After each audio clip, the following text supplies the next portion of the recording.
Hello बच्चों, स्वागत है आपका अपने YouTube चैनल MW सर पर। आइए बच्चों, आज की क्लास में हम आपको पढ़ाएंगे जैव प्रक्रम। और आज की क्लास जैव प्रक्रम की सेकंड क्लास है। फर्स्ट क्लास में हम आपको जैव प्रक्रम में बताए थे कि हमें अपने दैनिक जीवन को सुचारू रूप से चलाने के लिए ऊर्जा की आवश्यकता होती है, जिसकी आपूर्ति हम भोजन द्वारा करते हैं। हमारे भोजन में मुख्य रूप से कार्बोहाइड्रेट, प्रोटीन, वसा, विटामिन्स और खनिज आदि होते हैं, और उन्हें हम विभिन्न स्रोतों से प्राप्त करते हैं। तो जो सबसे पहले क्लास में पढ़ाए थे उसी का थोड़ा सा रिवीजन कराते हैं। चैप्टर का नाम है जैव प्रक्रम। जैव प्रक्रम इंग्लिश में कहते हैं लाइफ प्रोसेस। जैव प्रक्रम क्या होता है? जैव प्रक्रम देखिए, हमें अपने दैनिक जीवन को सुचारू रूप से चलाने के लिए ऊर्जा की आवश्यकता होती है। प्रत्येक कोशिकाओं को क्या चाहिए? ऊर्जा चाहिए, जिसकी आपूर्ति के लिए हम भोजन करते हैं। क्या करते हैं? भोजन करते हैं। भोजन, हमारे भोजन में मुख्य रूप से भोजन करते हैं, फूड लेते हैं। हमारे भोजन में मुख्य रूप से कार्बोहाइड्रेट,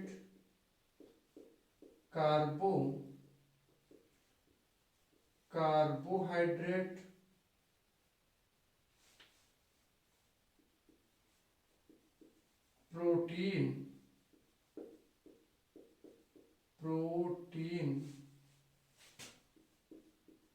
वसा,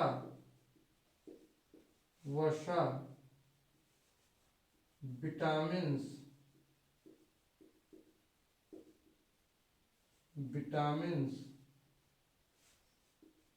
और खनिज आदि सम्मिलित होते। प्रोटीन, वसा, कार्बोहाइड्रेट, विटामिन्स आदि सम्मिलित होते हैं, जिन्हें हम विभिन्न स्रोतों द्वारा प्राप्त करते हैं। ये हम आपको फर्स्ट लेक्चर में पढ़ा चुके हैं। आइए, आज का जो टॉपिक है वो टॉपिक है क्या? न्यूट्रिशन, पोषण। क्या है? पोषण।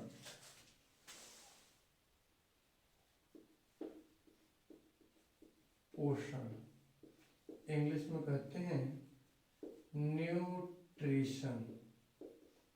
न्यूट्रिशन। पोषण क्या होता है? पोषण देखिए, हमें भोजन की जो आवश्यकता है वो हम किसी स्रोत से लेंगे। जिस स्रोत से लेंगे वो है पोषण। ठीक है, ये दो प्रकार के होते हैं। कितने प्रकार के होते हैं? दो प्रकार के। ये भी अगले लेक्चर में बात हो चुकी है। एक है स्वपोषण। क्या है? स्वपोषण। और एक है परपोषण। परपोषण इसे कहते हैं ऑटोट्रॉफी।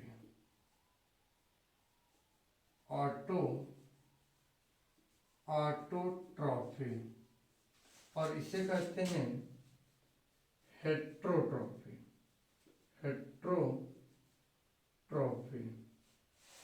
देखिए, ऐसे जीव जो अपना भोजन स्वयं बना लेते हैं वो स्वपोषी कहलाते हैं, और इस क्रिया को स्वपोषण कहते हैं।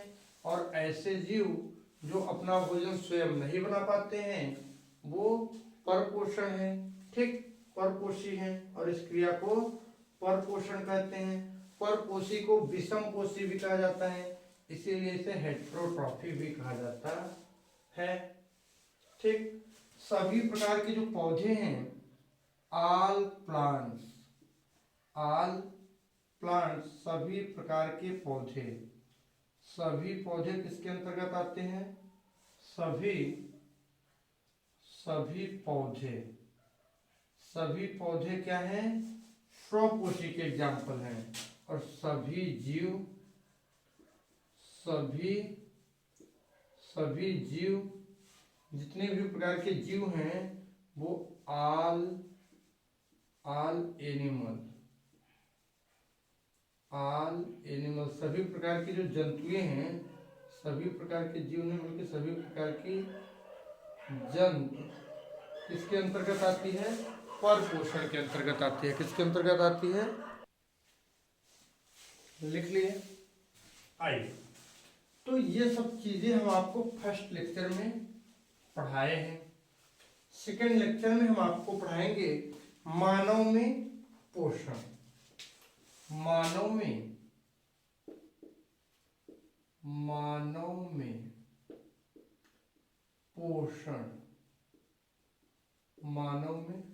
पोषण, न्यूट्रिशन इन ह्यूमन,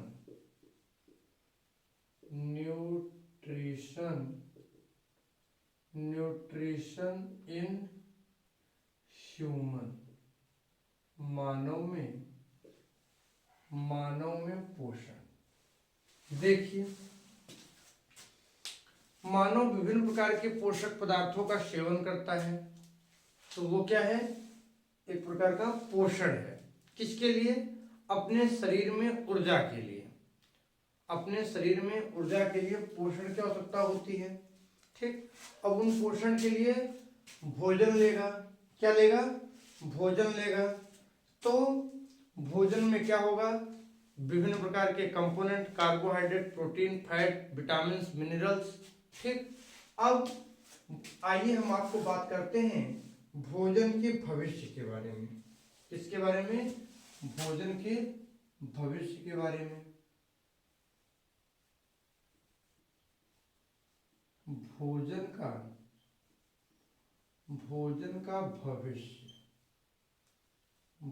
का भविष्य,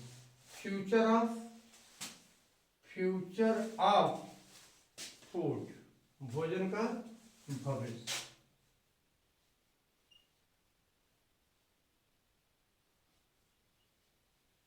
फ्यूचर ऑफ फूड, भोजन का भविष्य।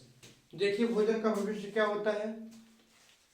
देखिए, भोजन हमारे मुख गुहिका द्वारा अंदर लिया जाता है और गुदा द्वार तक का मार्ग क्या करता है? तय करता है। तो आइए सबसे पहले हम आपको पढ़ते हैं कि भोजन को अपने मुख गुहिका में लेंगे, फिर आहार नाल से होता हुआ स्टमक में, छोटी आंत में और बड़ी आंत से होता हुआ गुदा द्वार से बाहर निकाल दिया जाएगा। तो आइए सबसे पहले बात करते हैं भोजन कहाँ जाता है? आहार नाल में जाता है। कहाँ जाता है? आहार नाल में जाता है। कहाँ जाता है? आहार नाल में, जिन्हें कहते हैं एलिमेंट्री कैनाल। देखिए, मनुष्य का आहार नाल कितना होता है?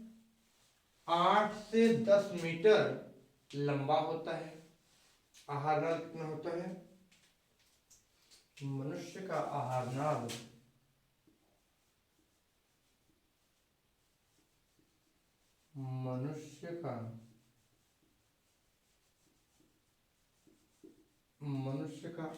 नाल 8 से 10 मीटर लंबा होता है। लंबा होता 8 से 10 मीटर क्या होता है? लंबा होता है। सकरा भाग होता है ना, नालवत होता है। तो इन्हें क्या कहते हैं? मनुष्य का आहार नाल। तो भोजन को देखिए, भोजन आप जब लेंगे मुख गुहिका में तो विभिन्न प्रकार के पाचक एंजाइमों के संपर्क में आएगा ना, विभिन्न प्रकार के पाचक एंजाइम सलाइवा के संपर्क में आएगा और फिर जिह्वा के द्वारा वो क्या कर लिया जाएगा, अंदर कर लिया जाएगा, इंजेक्शन कर लिया जाएगा। उसके बाद भोजन आएगा आहार नाल में, आहार नाल से होता हुआ स्टमक में। ठीक है, तो आहार नाल का एक भाग है जिसे कहते हैं मुख एवं मुख गुहिका। हेडिंग कर लिए, मुख एवं मुख गुहिका। अगला टॉपिक है क्या, मुख, मुख एवं मुख गुहिका, मुख गुहिका। इंग्लिश में कहते हैं mouth and buccal cavity, mouth and buccal cavity, buccal buccal cavity, buccal cavity. देखिए मुख क्या होता है, ये मुख जो है ये मानव शरीर के कहाँ होता है, बाहरी छोर पे होता है और होठों द्वारा घिरा हुआ होता है। और जो मुख गुहिका है ये गालों द्वारा, चेक्स के द्वारा क्या होती है, घिरी हुई होती है ना। तभी आप मुख गुहिका में जब भोजन को लेते हैं तो उसमें क्या है, भोजन रुका रहता है। अगर होठ ना होते और गाल ना होता तो आप भोजन को ग्रहण करते और भोजन गिर जाता।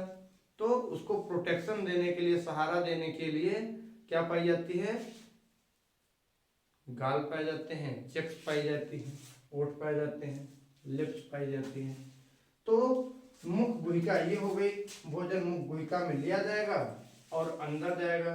तो जब भोजन मुख गुहिका में आता है तो सबसे पहले उसका संपर्क होता है किससे, दांत से। किससे होता है, दांत से। तो आइए हम आपको पढ़ाएं दांत, टीथ के बारे में। किसके बारे में, दांत के बारे में। सबसे पहले वो संपर्क में आएगा किसके, टीथ के, दांत के संपर्क में आएगा। क्या होता है दांत, देखिए देखिए हम में या मनुष्यों में दांत कई प्रकार के होते हैं ना। सबसे पहले तो जानने की ये जरूरत है कि जो हमारे में दांत होते हैं वो कितने तरह के होते हैं ना। सबसे पहले जो दांत है, ये दांत हमारे मुख गुहिका का बाहरी भाग है। क्या है, बाहरी वाले भाग में दांत होते हैं। और दांत कई प्रकार के हैं, जैसे गर्ददंती है। क्या है, गर्ददंती, ठीकोडॉन्ट। तो जो दांत होते हैं हमारे मसूड़ों में क्या होते हैं, धंसे हुए होते हैं, इसीलिए इन्हें क्या कहा जाता है, गर्ददंती कहा जाता है। क्या कहा जाता है, गर्ददंती कहा जाता है। ठीक, तो दांत में सबसे पहली जो हेडिंग है वो यही है, गर्ददंती। क्या है, गर्ददंती, गर्ददंती। इन्हें इंग्लिश में कहते हैं, गर्ददंती को कहते हैं ठीकोडॉन्ट, ठीकोडॉन्ट। देखिए ये क्या होते हैं, ये दांत ना, जो हम लोगों में दांत होते हैं वो मसूड़ों के बीच में क्या होते हैं, धंसे हुए होते हैं, धंसे हुए होते हैं, इसलिए इन्हें कहते हैं गर्ददंती। देखिए हम लोगों में जो दांत है वो कई प्रकार के होते हैं और कई प्रकार के दांत पाए जाते हैं। कई आगे के बड़े दांत, फिर उसके बाद छोटे दांत। तो हम लोगों में दांत कई प्रकार के होते हैं ना, इसीलिए हम लोग 4 प्रकार के दांत होते हैं, रदनक, कृंतक, प्रचवर्णक, चवर्णक। तो ये जो दांत हैं ये दांत कई तरह के हैं, इसीलिए हम लोग क्या हैं, विषम दंती हैं। विषम का मतलब होता है हेट्रो हेट्रोडॉन्ट हैं। हम लोग क्या हैं? हेट्रोडॉन्ट हैं। और हम लोगों के जीवन काल में दांत 2 बार आते हैं। एक बार दूध के दांत जिसे डेसिडुअस टीथ कहते हैं, और एक आता है दूध के दांत टूटने के बाद परमानेंट टीथ कहते हैं। ठीक है, तो क्या है? विषम दंती के बाद है द्विबार दंती। द्विबार दंती। द्विबार दंती को कहते हैं डाइफायोडांट, जो लाइफ में डाइफायोडांट। देखिए, ऐसे दांत जो अपने जीवन काल में 2 बार आते हैं, ऐसे दांत को कहा जाता है द्विबार दंती। द्विबार दंती, इसको लिख लीजिए, फिर हम आपको हेडिंग दिलवाए दांत के प्रकार। दांत के प्रकार।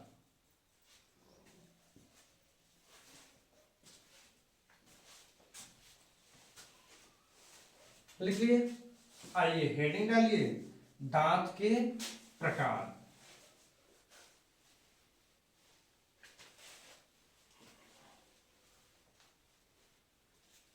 Types of teeth. हेडिंग है दांत के प्रकार। दांत के प्रकार। Types of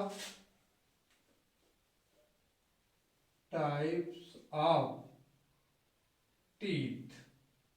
types of teeth, दांत के प्रकार। दांत के प्रकार। देखिए, हम लोगों में 4 प्रकार के दांत पाए जाते हैं। कितने प्रकार के? 4 प्रकार के। 4 प्रकार के दांत। 4 प्रकार के दांत पाए जाते। 4 प्रकार के दांत पाए जाते हैं।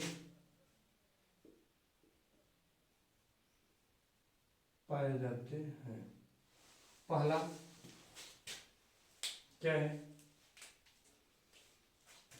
देखिए, इसका नाम है कृंतक। क्या नाम है? कृंतक।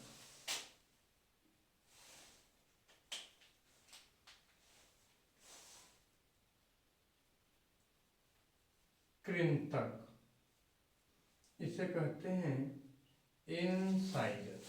क्या कहते हैं? इंसीसर।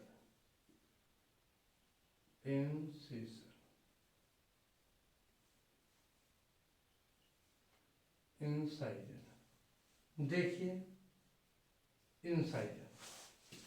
देखिए, आगे के 2 दांत, प्रत्येक जबड़े में आगे के 2 दांत, ऊपरी जबड़े में और निचले जबड़े में आगे के 2 दांत को क्या कहते हैं?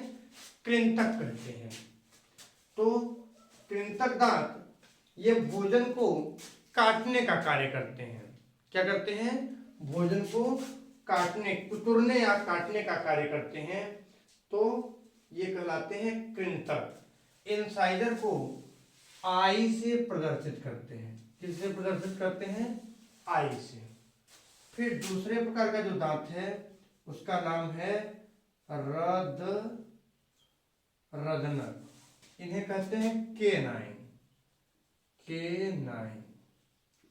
ठीक। अब कृंतक के बाद वाले दांत को रदनक कहते हैं। इनकी संख्या प्रत्येक जबड़े में 2-2 होती है। कितनी होती है? 2-2 होती है।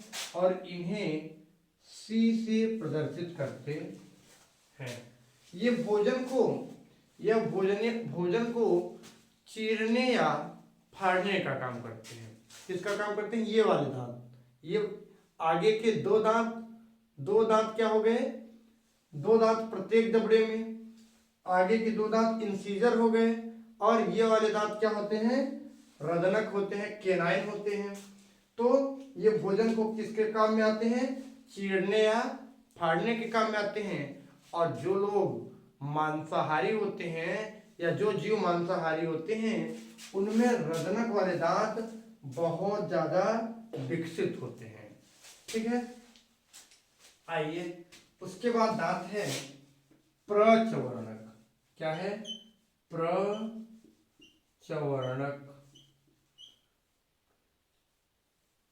इन्हें इंग्लिश में कहते हैं प्रीमोलर। प्रीमोलर, पीएम से प्रदर्शित करते हैं प्रीमोलर को।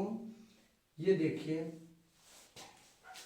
प्रत्येक जबड़े में इनकी जो संख्या है, इनकी संख्या कितनी होती है? इनकी संख्या 4 होती है। कितनी होती है? 4 होती है। और ये भोजन को पीसने और काटने का काम करते हैं, पीसने और फाड़ने का काम करते हैं। और उसके बाद है चवर्णक। चवर्णक इन्हें कहते हैं मोलर। क्या कहते हैं? मोलर। इसे यम से प्रदर्शित करते हैं और प्रत्येक जबड़े में इनकी संख्या 6 होती है। कितनी होती है? 6 की संख्या में होती है। तो 6 की संख्या में 12 दांत होते हैं मोलर के। इनकी संख्या कितनी होती है? इनकी संख्या 4 होती है। तो 8 दांत होते हैं प्रचवर्णक के। इनकी संख्या 2 होती है। तो 2 जबड़े हैं तो इनकी संख्या कितनी हो गई? 4 हो गई। और इनकी संख्या कितनी होती है? 4 एक जबड़े में होती है। तो इनकी संख्या कितनी हो गई? 8 हो गई। तो 8 4 12, 12 8 20 और 20 12 32 दांत होते हैं। किसमें? एक वयस्क व्यक्ति में। कुल दांतों की संख्या कितनी हो गई? 32। कुल दांत कितने होते हैं? टोटल टीथ होते हैं 32। और आपके यहां पढ़ना है डेंटल फार्मूला, दंत सूत्र। तो देखिए, पहले बच्चों में दिखाते हैं बच्चों का डेंटल फार्मूला क्या होता है। देखिए, बच्चों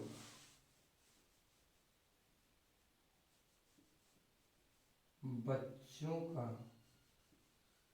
दंत सूत्र। बच्चों का दंत सूत्र। देखिए, बच्चों का जो दंत सूत्र है वो होता है 2102 बटे 2102। ये कौन से दांत हैं? ये दांत हैं इंसीजर, केनाइन, प्रीमोलर और मोलर। और जबड़ों की संख्या कितनी होती है? 2 जबड़े। तो इनकी कुल संख्या अगर आपको निकालनी होगी, तो इनकी कुल संख्या आएगी, देखिए 20। कितनी आएगी? इनकी कुल संख्या आएगी 20। देखिए, 2 2 4 और 4 1 5, 1 6 और 6 2 8, 8 2 10 और 10 और जबड़ों की संख्या कितनी होती है? 2। तो टोटल संख्या इनकी कितनी आ गई? बच्चों को दंत सूत्र की टोटल संख्या कितनी आ गई? 20 आ गई। कितनी आ गई? 20 दांत। 20 दांत किसमें होते हैं? बच्चों में। बच्चों में दांतों की संख्या कितनी होती है? 20 होती है। वयस्कों में देख लीजिए, देखिए,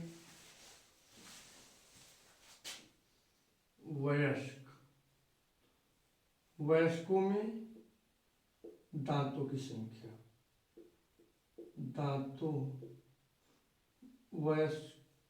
वयस्क दंत सूत्र। देखिए, जो वयस्क होते हैं उनमें दांत सूत्र क्या होता है?